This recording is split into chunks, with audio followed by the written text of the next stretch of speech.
Hello friends, સ્વાગત છે તમારું મારા કિચનમાં। આજે આપણે બનાવીશું સુરતના સેવણી ગામનું પ્રખ્યાત એવું કાજુ લસણનું શાક, જે ખાવામાં એકદમ ટેસ્ટી લાગે છે। તો ચાલો જોઈએ આપણે તેની રેસીપી।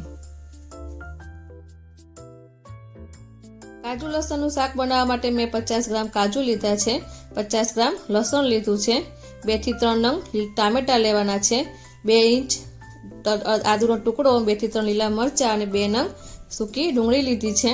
50 ગ્રામ જેટલું આપણે લીલું લસણ લઈશું અને 2 થી 3 ચમચી સિંગ દાણા અને 1 ચમચી જેટલા આપણે મગજતરીના બી લઈશું।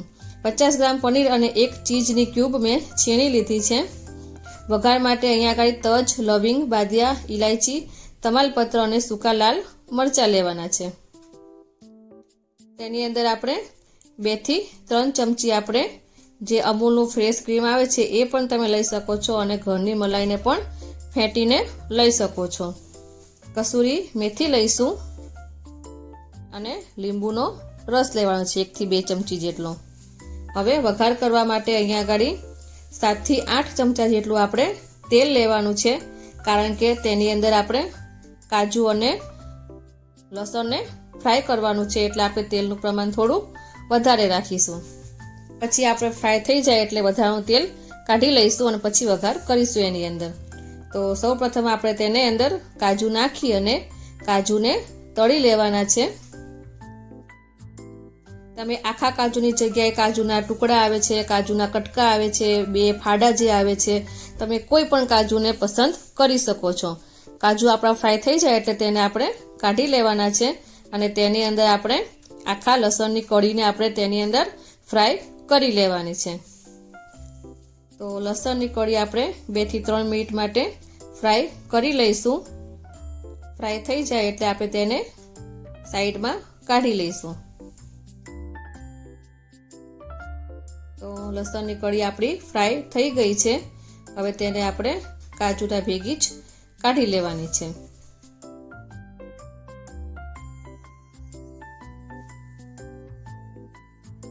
હવે એની અંદર આપણે 1 થી 2 ચમચી જેટલા સિંગદાણા જે હતા તેને આપણે ફ્રાય કરી લેવાના છે।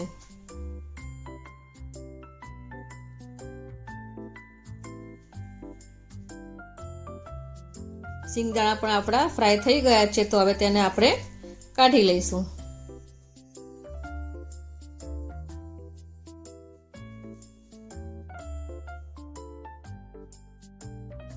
હવે આપણે આની અંદર જેટલું તેલ જોઈતું હોય એટલું રાખી અને બીજું વધારાનું તેલ આપણે કાઢી લેવાનું છે। હવે વઘાર માટે આપણે જે તજ, લવિંગ, ઇલાયચી ને બાદિયા રાખ્યા હતા તે સૌથી પહેલા આપણે તેની અંદર નાખી દઈશું અને તેનો વઘાર કરી લઈશું। હવે તેની અંદર આપણે 2 થી 3 લીલા મરચાં, 1 થી 1.5 ઇંચ આદુનો ટુકડો અને 2 નંગ લીલી સૂકી ડુંગળી આપણે જે સુધારીને રાખી હતી તે આપણે તેની અંદર નાખી અને તેને ફ્રાય કરી લેવાનું છે।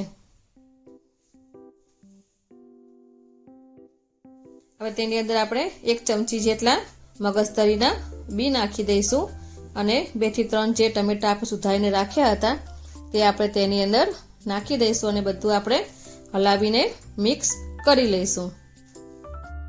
બધું આપણે 2 થી 3 મિનિટ માટે આપણે તેને સાતળવાનું છે અને થોડું ઘણું ચડવા દેવાનું છે।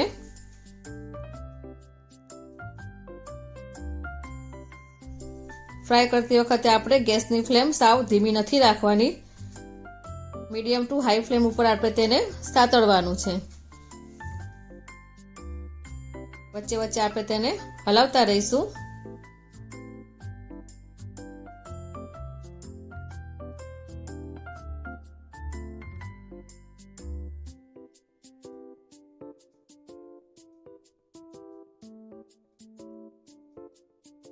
તમે જોઈ શકો છો કે આપણું વેજીટેબલ્સ બધા ચડીને રેડી થઈ ગયા છે। તો હવે આપણે તેને સાઈડમાં કાઢી લઈશું।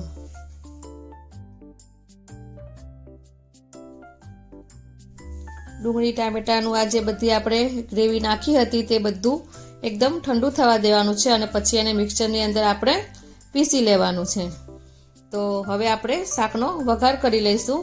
તો તેની અંદર જે તેલ બચ્યું હતું તે જ તેલની અંદર આપણે 50 ગ્રામ જેટલું આપણે બટર લેવાનું છે। તે બટર તેની અંદર નાખી અને ગરમ થવા દઈશું. બટર ઓગળી જાય અને ગરમ થઈ જાય એટલે આપણે જે પેસ્ટ કરીને રાખી હતી તે પેસ્ટ આપણે તેની અંદર એડ કરી દઈશું. તો હવે આપણે તેની અંદર આ પેસ્ટને નાખી દઈશું. બધી પેસ્ટ મેં તેની અંદર નાખી દીધી છે. હવે આપણે હલાવી અને મિક્સ કરી લઈશું.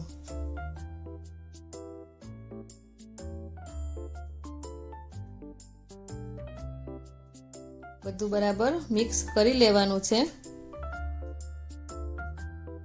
અને પેસ્ટને આપણે થોડી વાર માટે સાતળવાની છે. આપણા ડુંગળી ટામેટા આપણે પહેલાં તેલમાં ફ્રાય કરી લીધું છે એટલે આપણે પેસ્ટને વધારે પડતી ફ્રાય નહીં કરવી પડે. 2 થી 3 મિનિટ માટે આપણે તેને ચડવા દઈશું. વચ્ચે વચ્ચે હલાવતા રહેવાનું જેથી નીચે ચોંટે નહીં. હવે આપણે તેની અંદર મસાલા કરી લઈશું. મસાલામાં આપણે 1 થી 2 ચમચી જેટલું લાલ મરચું પાવડર નાખીશું. અડધી ચમચી જેટલું આપણે હળદર પાવડર નાખીશું. 1 થી 1.5 ચમચી જેટલું આપણે ધાણા જીરુંનો પાવડર નાખીશું. તેની અંદર આપણે 1 ટીસ્પૂન જેટલો ચાટ મસાલો નાખીશું. બધું હલાવી અને મસાલાને મિક્સ કરી લઈશું અને મસાલાને પણ આપણે 1 થી 2 મિનિટ માટે સાંતળી લઈશું અને તેને ચડવા દઈશું. આ શાકની અંદર ચાટ મસાલો નાખવો જરૂરી છે. હવે તેની અંદર લીલું લસણ જે આપણે કટિંગ કરીને રાખ્યું હતું 50 ગ્રામ એ લીલું લસણ આપણે તેની અંદર નાખી દઈશું. ચાટ મસાલાનો ટેસ્ટ આ શાકની અંદર સારો આવે છે. આ શાકમાં લીલું લસણનો યુઝ થાય છે એટલે આ શાક આપણે શિયાળામાં બનાવી શકીએ છીએ. હવે તેની અંદર આપણે સ્વાદ પ્રમાણે મીઠું નાખીશું અને મીઠું નાખી બધું હલાવીને મિક્સ કરી લઈશું. આ શાક ખાવામાં એટલું ટેસ્ટી લાગે છે.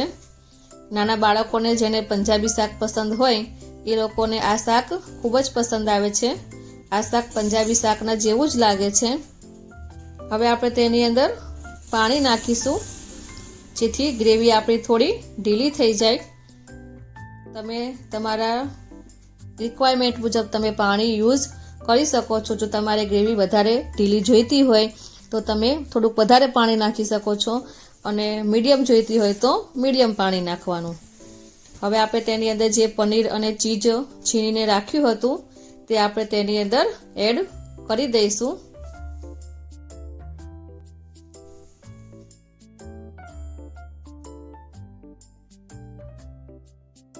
તમે પંજાબી શાકની અંદર પનીર તો નાખેલું જોયું હશે પણ ચીઝનો યુઝ તમે ક્યારેય નહીં કર્યો હોય. પણ આ સબ્જીની અંદર ચીઝ પણ નાખવામાં આવે છે એટલે આનો ટેસ્ટ એકદમ સરસ લાગે છે. તમે ઘરે આ શાક એકવાર જરૂરથી બનાવીને ટ્રાય કરજો.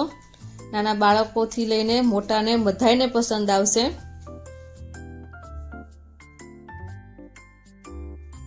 હવે તેની અંદર આપણે જે કાજુ અને લસણને ફ્રાય કરીને રાખ્યા હતા તે આપણે તેની અંદર એડ કરી દેવાના છે.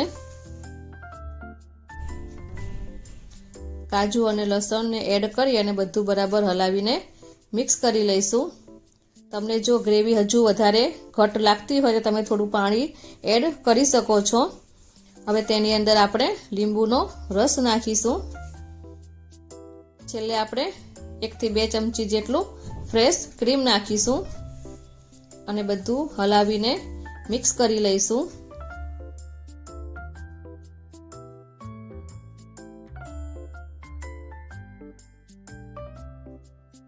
લીલા લસણનો યુઝ કરીને આપણે ઘણા બધી સબ્જી બનાવી શકીએ છીએ. તો આ શાકમાં આપણે લીલું લસણ નાખેલું છે તો આ શાક એકદમ ટેસ્ટી લાગે છે ખાવામાં. હવે છેલ્લે આપણે તેની અંદર કસૂરી મેથી નાખીશું અને બધું હલાવીને મિક્સ કરી લઈશું.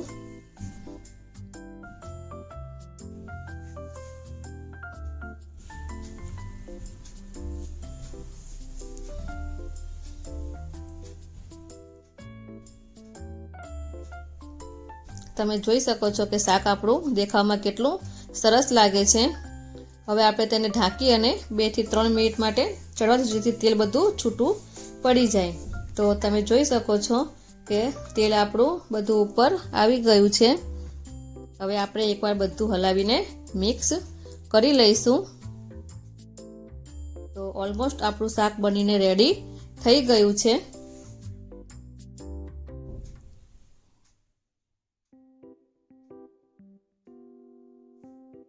તો હવે આપણે ગેસની ફ્લેમ બંધ કરી અને તેને એક સર્વિંગ બાઉલની અંદર કાઢી લઈશું. તો તૈયાર થઈ ગયું છે આપણું સરસ મજાનું ટેસ્ટી એવું સુરતનું સેવણી ગામનું પ્રખ્યાત એવું કાજુ લસણનું શાક. તમે આ રેસીપી એકવાર ઘરે જરૂરથી ટ્રાય કરજો. તમને મારી આ રેસીપી કેવી લાગી મને કમેન્ટ બોક્સમાં જરૂરથી જણાવજો. જો તમને મારો આ વિડીયો ગમ્યો હોય તો મારા વિડીયોને લાઈક કરી, શેર કરી અને મારી ચેનલને સબસ્ક્રાઈબ કરી દેજો. તમને મારા આવા નવા વિડીયોની નોટિફિકેશન મળતી રહે તે માટે તમે બેલ આઇકનને પ્રેસ કરી દેજો. તો ફરી મળીશું આપણે નવા વિડીયો સાથે. Thanks for watching.